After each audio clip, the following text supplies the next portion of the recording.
Hello, it's Claire Ward from the TheHRhub here, and today on 2 Minute HR we're going to be talking about a topic which, if you've had to employ people for any length of time, you're likely to come up against, that of how to fire somebody.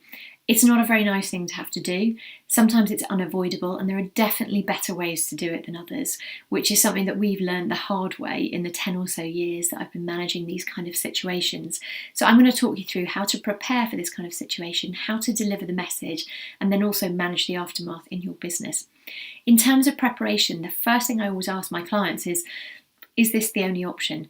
Sacking somebody is really final, so sometimes there are often alternatives that you can follow. If it is the only option, check out your legals. What's the reason you're firing somebody? Is it a potentially fair reason by UK law and by your own standards, even if the employee doesn't necessarily think it is? And what process are you going to follow? 9 times out of 10, you'll follow your own disciplinary process, which will be outlined in either your employee handbook or your contract. If you don't have one, you should get one by law. So head on over to our site and you can download one there. But sometimes a company will choose to circumvent their own processes, and the main reason that they do this is where they've got somebody who's been employed for under 2 years. An employee at the moment by UK law can only claim unfair dismissal once they hit 2 years tenure, so a lot of employers think they've got this sort of get out of jail free card to do whatever they want before then. A word of caution, however, is that there is a whole host of exemptions to this particular situation, so do check out your individual circumstances and risks there. And the final point in the legals is what notice do you have to give, statutory versus contractual, it's whichever is the greatest, and are there any payments that you need to make. Next, when you come to actually meet with the person to deliver the news, do it privately. Personally, I try and do it at the beginning of the day rather than the end of the day. That's just a preference that I have, ideally before a ton of other people get into the office. So do it privately, don't do it on your own if you can avoid it. The employee might be bringing somebody to the meeting, particularly if you're following your own disciplinary process and they've chosen to bring a companion. That's okay. Be calm. Practice beforehand what you're going to say, ideally, particularly if you've not done this before. Be clear about the message as to why you're letting them go. It's really important that they understand that. I think people have they're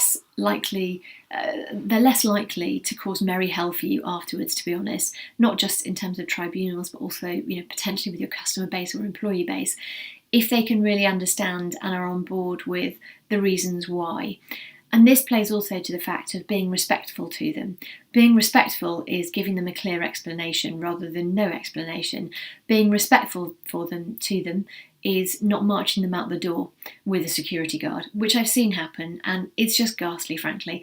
I know many companies think that this has to be done for security reasons. There are very few security risks which can't be managed a different way. It's embarrassing to the individual and everybody around them. They look and they think what they're seeing is, oh shit, that could be me one day. So it doesn't bode well for your remaining employees or for your reputation if you don't treat somebody respectfully.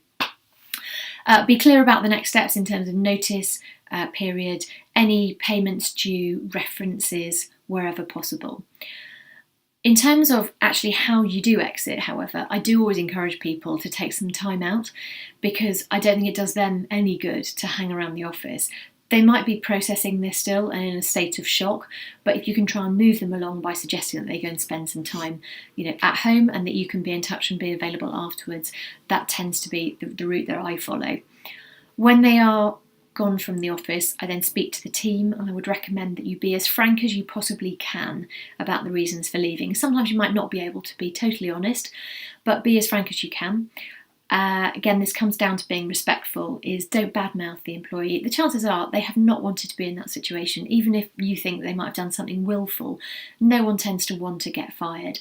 And again, back to the employee respect from the remaining employees and you want to be considered a good employee, and rather than inspiring the fear of God, if you frog march somebody out, that just inspires a lack of respect on their part.